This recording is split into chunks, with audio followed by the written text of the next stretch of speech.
আমাদের বিরুদ্ধে ষড়যন্ত্র করছেন, আপনাদেরকে বলতে চাই আপনারা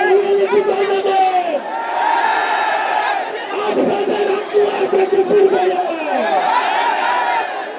আপনাদের বেশি ফুলবে পাঠিয়েছি এই ফুল হাসিনা দেশের পুনর্বাসন হবে না।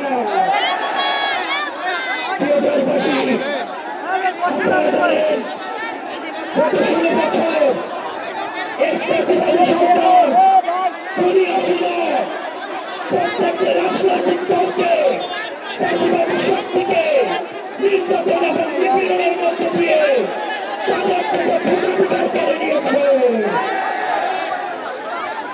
বিএনপি জামাত সহ ফ্যাসিবাদ বিরোধী যে শক্তি রয়েছে, আলেমুলামা রয়েছে, অনলাইন অ্যাক্টিভিস্ট রয়েছে, তাদের বাক স্বাধীনতা পালন করেছে।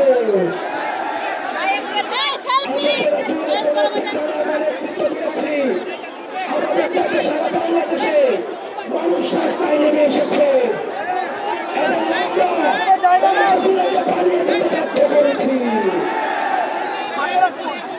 আমরা এই সরকারকে বলতে চাই, আজকে 5ই আগস্টের পরে আজকে এই পর্যন্ত আইন শৃঙ্খলা পরিস্থিতি এখনো পর্যন্ত স্বাভাবিক হয় নাই, দ্রব্যমূল্য এখনো নিয়ন্ত্রণে আসে নাই। আপনি যদি মনে করেন বারবার বলতে থাকেন সিন্ডিকেট এক হাত থেকে আরেক হাতে গিয়েছে, তাহলে আপনার কাছে বাকি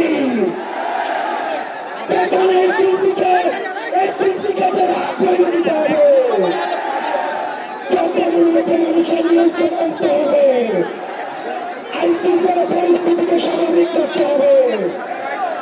কোন বিপ্লবী গায়ে যদি আক্রমণ করা হয়, আজকে এতদিন হয়ে গিয়েছে, আপনারা জানেন আমরা এখনো পর্যন্ত বিচার বহির্ভূত যে হত্যাকাণ্ডগুলি হয়েছে এই হত্যাকাণ্ডের বিচার নিশ্চিত করতে পারি না। আমরা দেখেছি পিলখানা হত্যাকাণ্ড, এই পিলখানা হত্যাকাণ্ডে দেশপ্রেমী অফিসারদেরকে একজন করে মেরে ফেলা হয়েছে। আমরা চাই অতি শীঘ্রই এই পিলখানা হত্যাকাণ্ডের বিচার নিশ্চিত করতে হবে।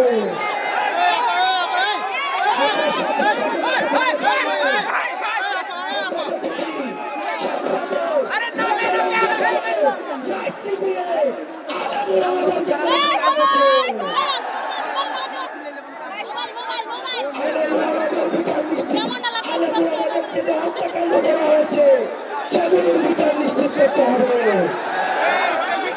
গত 16 বছর ধরে আওয়ামী লীগ যে নির্যাতন, নিপীড়ন, অত্যাচার করেছে সেগুলোর বিচার করতে হবে।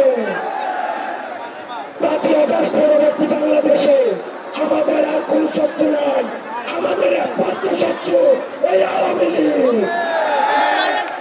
আওয়ামী লীগের বিরুদ্ধে আমাদের ফেব্রুয়ারি রাজনৈতিক শক্তি আছি, আমাদের সংগ্রাম অব্যাহত থাকবে।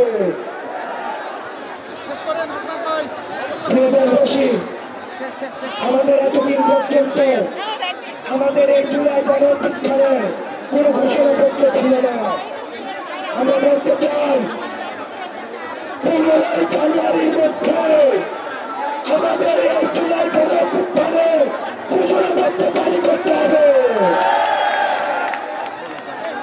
আমাদের জুলাই গণঅভ্যুত্থানের ঘোষণাপত্র 15 জানুয়ারির মধ্যে আমাদের 15 জানুয়ারির মধ্যে জারি করতে হবে। প্রিয় দেশবাসী, এই 15 জানুয়ারি পর্যন্ত আপনারা জেলায় জেলায় তারা মহল্লায় এই জুলাই ঘোষণাপত্র শুনবেন তারা কি বলতে চায় সেই কথাগুলিকে উঠিয়ে নিয়ে আসবেন। আওয়ামী লীগের বিপক্ষে বিপক্ষে যারা এই ফেসিবাদী এবং সন্ত্রাসের রাষ্ট্র কায়েম করেছে তাদের বিপক্ষে আমাদের এই লড়াই, আমাদের এই সংগ্রাম আমাদের জারি থাকবে। আমরা শপথ করতে চাই, শপথ